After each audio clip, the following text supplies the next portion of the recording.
Des millions de personnes pourraient être mortes en Chine, rien qu'au cours des derniers mois. Et le parti savait que cela allait arriver.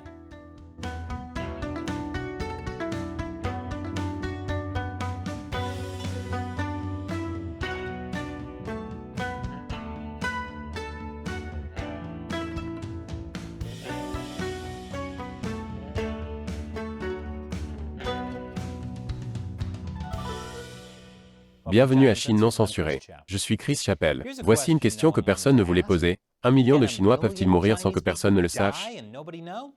C'est un peu comme si l'on se demandait si un arbre tombe dans les bois, et que personne n'est là pour l'entendre, est-ce qu'il fait un bruit? Sauf que personne n'est là parce qu'1 million de personnes sont mortes. Au cours des derniers mois, une vague de Covid a déferlé sur la Chine. Et le Parti communiste savait quoi faire. Arrêter de compter les cas, car certains modèles prévoyaient 1 million de morts ou plus. On ne sait absolument pas combien de personnes sont mortes en Chine depuis la première épidémie de Covid il y a plus de 3 ans, ni depuis la fin du zéro Covid en décembre dernier. D'autant plus que des centaines de millions de Chinois âgés vivent dans les campagnes, où les infrastructures médicales sont très insuffisantes et où il n'y a pas de collecte de données. Mais le gouvernement chinois a arrêté de compter, donc personne n'est mort. Peut-être que si nous arrêtons de compter, l'inflation ne semblera pas si grave, mes NFT ne seront pas devenus sans valeur, et mon cholestérol ne fera pas hurler le médecin à chaque fois que j'irai le voir. Pendant une grande partie de la pandémie, la Chine a appliqué une politique stricte de zéro Covid. Des villes entières ont été fermées, parfois pendant des mois. Les gens mouraient de faim parce qu'il n'y avait pas assez de nourriture. Les tests de masse faisaient partie du quotidien des Chinois. Et puis, soudain, tout s'est arrêté. À la fin de l'année dernière, le Parti communiste a mis fin à la politique zéro Covid presque du jour au lendemain. Le pays n'était pas du tout préparé. En l'espace de 6 semaines, près de 80% du pays était infecté. Comme je l'ai dit, nous ne savons pas combien de personnes sont mortes, car les autorités ont reçu l'ordre d'arrêter de compter.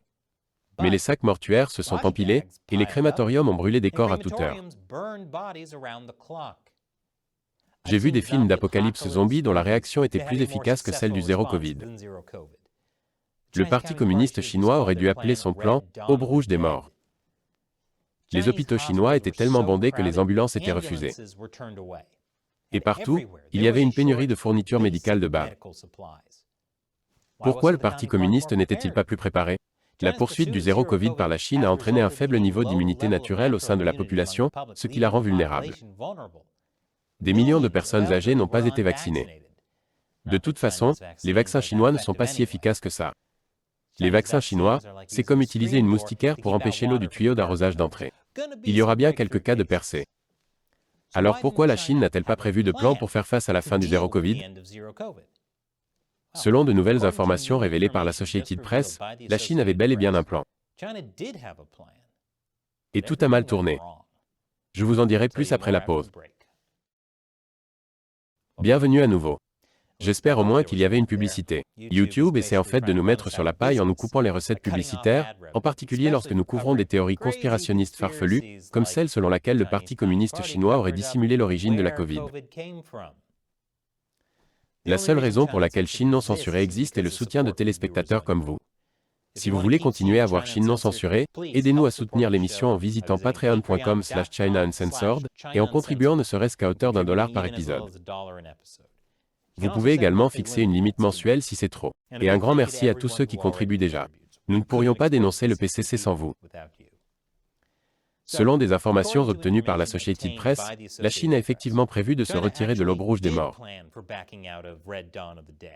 Je veux dire zéro Covid.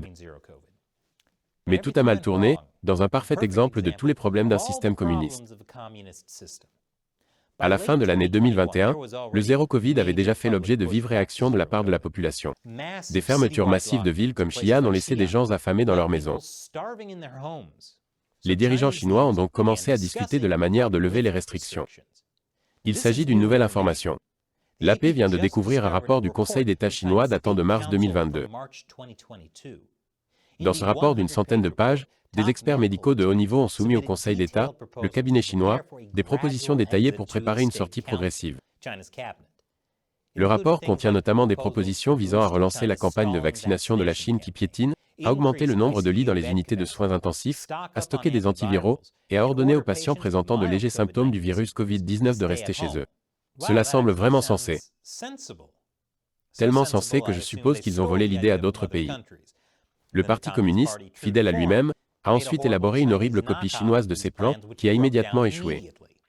En effet, le mois de mars a également été marqué par une épidémie mortelle de Covid à Hong Kong. À peu près au même moment, le Covid a commencé à se répandre rapidement à Shanghai. Dans un premier temps, le gouvernement local a réagi en adoptant une approche plus légère, ce qu'il a appelé des contrôles de précision, qui étaient tout aussi insensés, comme le fait de verrouiller une seule boutique de bubble tea. C'est à la fois trop précis et pas précis du tout. C'est comme si vous aviez un virus infectieux qui dévore la peau et que vous disiez « Ne vous inquiétez pas, les gars, j'ai couvert mes orteils, vous ne risquez rien ». Il s'avère que les contrôles de précision de Shanghai n'ont pas empêché la propagation du virus. Le gouvernement communiste a donc réagi en passant à l'autre extrême. Il a imposé à Shanghai une fermeture brutale de 2 mois, au cours de laquelle, effectivement, les gens sont de nouveau morts de faim. Les gens étaient furieux. En fait, ils étaient légèrement contrariés, car ils avaient trop faim pour être furieux. Puis le Parti communiste a redoublé d'efforts pour atteindre l'objectif de zéro Covid. L'éditorial du quotidien d'État Le Quotidien du Peuple disait « Défendez résolument le zéro Covid » et citait Xi Jinping disant « La persistance c'est la victoire », ce qui signifie en fait que toute critique du zéro Covid est interdite. L'un des experts chinois censurés a déclaré à la paix « Tous ceux qui voulaient dire quelque chose de différent de la version officielle ont été réduits au silence ». Ils ont peut-être manqué de fournitures médicales, mais ils ont toujours eu plus qu'assez de sacs noirs. Bienvenue dans le communisme. Vous voyez plus tard cette année-là, en octobre, il y a eu une grande réunion du Parti communiste, le 20e congrès national du parti. On s'attendait à ce que Xi Jinping s'autoproclame chef du Parti communiste à vie. Ce qu'il a fait. Le parti voulait donc garder la main sur la société et sur Covid pendant la période précédant le congrès. Et s'il y avait eu des millions de morts, cela aurait eu des répercussions négatives sur Xi Jinping. Dans le même temps, cependant, le ressentiment croissant de l'opinion publique et le fait que le zéro Covid tuait l'économie chinoise montraient clairement que le zéro Covid n'était pas viable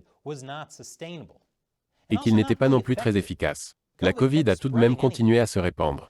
Par exemple, les autorités ont fermé Zhengzhou, une capitale provinciale qui compte plus de 10 millions d'habitants, sans annonce publique, alors qu'elle ne signalait qu'une poignée de cas. Il se peut même qu'il y ait eu beaucoup plus qu'une poignée de cas, mais pas dans les chiffres officiels. À l'approche du Congrès, les autorités ont commencé à dissimuler des cas et à recourir à des mesures secrètes de confinement et de quarantaine. Tout droit sorti du manuel du Parti communiste. Même après la clôture du 20e congrès du parti en octobre et la prolongation du règne de Xi, la situation ne s'est pas améliorée. En effet, le parti n'aime pas reconnaître ses erreurs. Le gouvernement central a donc commencé à émettre de nouveaux signaux, étrangement contradictoires.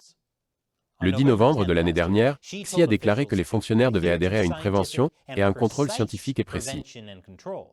Le lendemain, une série de nouvelles mesures ont été publiées, qui modifiaient les restrictions du zéro Covid, mais en même temps, Xi disait aussi de s'en tenir au zéro Covid.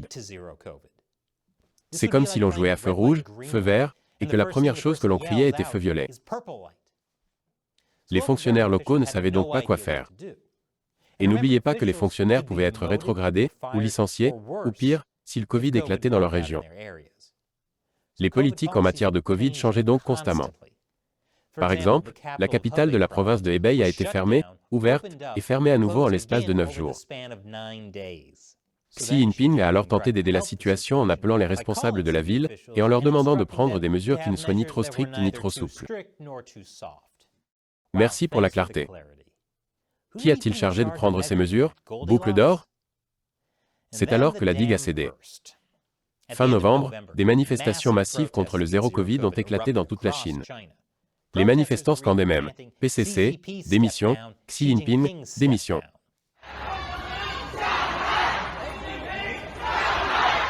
C'était en fait l'occasion rêvée pour Xi Jinping et le Parti communiste. Le zéro Covid devait cesser. Ce n'était pas viable. Mais il n'y avait aucune préparation en place pour savoir comment le faire. Mais maintenant, les manifestants pouvaient être un bouc émissaire commode pour tout ce qui irait mal, après un renversement soudain de la situation. Presque du jour au lendemain, les références à zéro Covid ont disparu des déclarations du gouvernement. L'agence de presse nationale chinoise a déclaré que la pandémie provoquait fatigue, anxiété et tension, et que le coût de la lutte contre la maladie augmentait de jour en jour. Le vice-premier ministre de l'époque, Sun Chunlan, qui était connu comme le tsar du Covid en Chine, a déclaré à des experts médicaux que l'État prévoyait de sortir à grands pas du zéro Covid. Au début du mois de décembre, le zéro Covid a été pratiquement démantelé, sans aucune tentative significative de stocker des fournitures médicales, de préparer les hôpitaux à une recrudescence de la maladie ou de vacciner davantage de personnes âgées. En conséquence, des millions d'autres personnes pourraient être mortes. Mais là encore, nous n'en savons rien, car ces données ne sont pas collectées.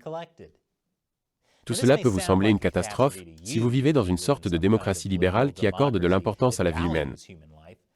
Mais si vous regardez l'histoire du communisme, qu'il s'agisse de l'Holodomor en Ukraine, de la grande famine de Mao ou des champs de la mort des Khmers rouges, les régimes communistes utilisent la mort généralisée comme un outil pour consolider leur emprise sur le pouvoir.